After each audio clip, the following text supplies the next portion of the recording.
As long as I get the 20% discount. Yes. No discount for you. Okay. No, you've covered everything very well, and it was great to see you demonstrating, being brave enough to demonstrate some of the activities online. It just goes to show that there is a place for technology. Yeah, isn't that funny? We're talking about dog meat with the exactly. webinar. Yes. Yeah.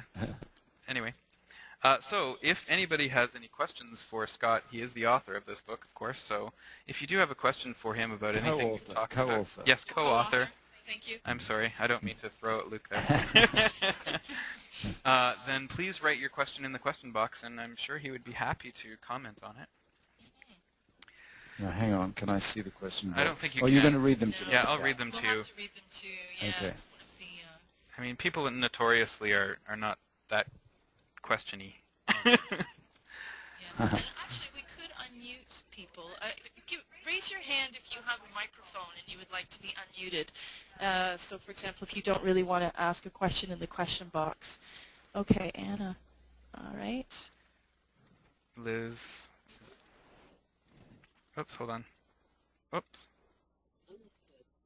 Unmute. Okay, Liz, you're unmuted now. Do you want to talk, Liz? No. No, you don't want to talk? Oh. Okay, you're now muted again, don't worry. All right, can you unmute Anna? She raised her hand. Yep, I will unmute Anna. Okay, Anna, you're free to speak. Anna? I can't hear you. Okay. I can hear her typing, I think. Yeah, I can hear Anna typing as well. Okay, well, David has a question for you, Scott. He says the Dogme Film School seems to have died. Do you think EFL Dogme is a fad? That's a very good question. In fact, I wrote an article a few years back, very conscious of the fact that the Dogma film movement, and those of you who are not familiar with it, or to know that it was a movement that was set up by a number of Scandinavian filmmakers in the mid-90s who wanted to mount a kind of rescue action to restore film to its original storytelling function and to kind of remove some of the hype associated with big budget movies and special effects, etc. So they wrote manifesto arguing for a kind of much more grounded filmmaking using minimal resources and with a focus on the story. And this was an analogy that I picked up on in an article I wrote in the year 2000, where I saw what I was seeing as a teacher trainer was an enormous over-resourcing of language teaching, and at the expense of the real stories that were of the people in the room. And I mean, subsequently, almost at the same time, the Dogma film movement, it didn't die. It morphed into a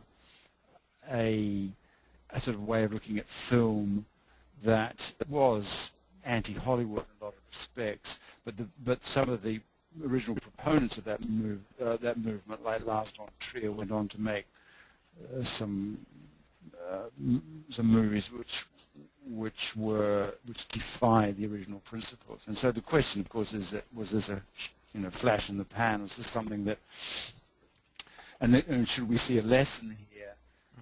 And it's interesting that in the 10 years nearly since I wrote that original article, the technologizing of the classroom has grown apace. Very true. I wrote that article before the advent really of interactive whiteboards, for example, of the notion of blended learning, of the idea of one laptop per child in classrooms, etc., in mainstream education. So there has been, I still think there is a need to to blow the whistle, as it were, and not to claim that technology doesn't contribute to language teaching, but simply to challenge teachers when they're using any technological aid to be able to justify its use in terms of its effectiveness or in terms of the cost versus effectiveness ratio. I mean, a lot of the equipment that's available now to teachers is extremely nice, very sexy, but is it, I mean, given the costs involved, I'm thinking of interactive whiteboards, does it really deliver the kind of learning opportunities that could equally be delivered through the kinds of activities that you've just been demonstrating? So I don't think dogma ELT is obsolete in that sense. I think it still has a role to play in, as I say, in kind of whistleblowing, in warning teachers or challenging teachers to be able to justify the kinds of technologies that they use, and reminding teachers that, in fact, a lot of teaching goes on in the world, and perhaps 90% of the world, in classrooms which are simply not wired up, where students don't have access to the internet or laptops or mobile phones even. And there's no reason to say that that teaching is not also extremely effective.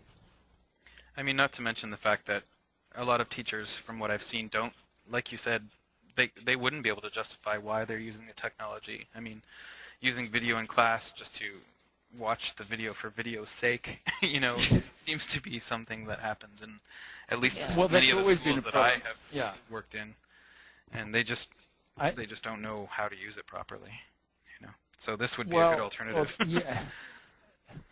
Yes, I mean, video is a good example of a technology which has been around for a long time, which is, but in my experience, was often terribly abused by teachers. And they, put on a film, get the students to watch it, answer a few questions, while the teacher goes outside and sort of marks the homework or has a cigarette.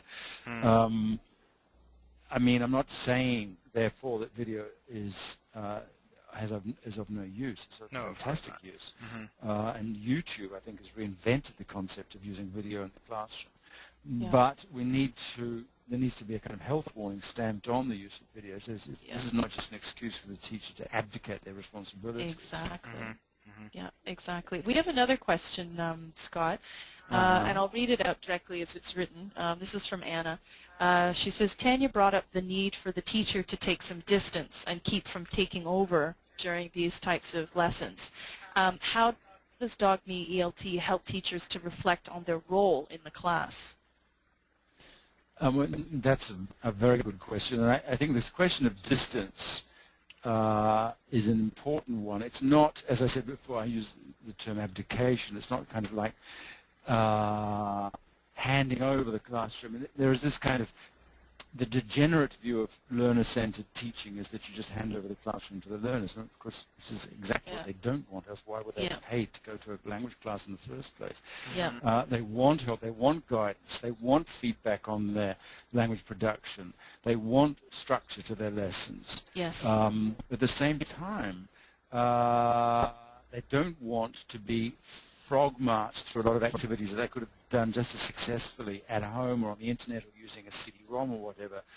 They want the space to be able to express their own ideas, opinions, experiences, etc., using the target language. And so it's finding that delicate balance between giving the students the space to use language for the purposes for which it was designed, that is self-expression primarily, and at the same time giving lesson structure. And I think one of the important things that we've tried to establish in this book is that this is not, this is not a book about activities where students simply talk amongst themselves. It's a book about quite carefully structured activities. And they're not just carefully structured activities, but activities which incrementally can create a whole curriculum. That is to say, they're not just a lot of one-off activities, but they're activities on which you can base a whole course in the confidence that the language is produced is the language which the students need. At the same time, the teacher is there directing, helping, providing feedback, but stepping back when it's appropriate. So it's that kind of, as I said, that delicate balance, which I know in my experience of watching experienced teachers, they're able to achieve.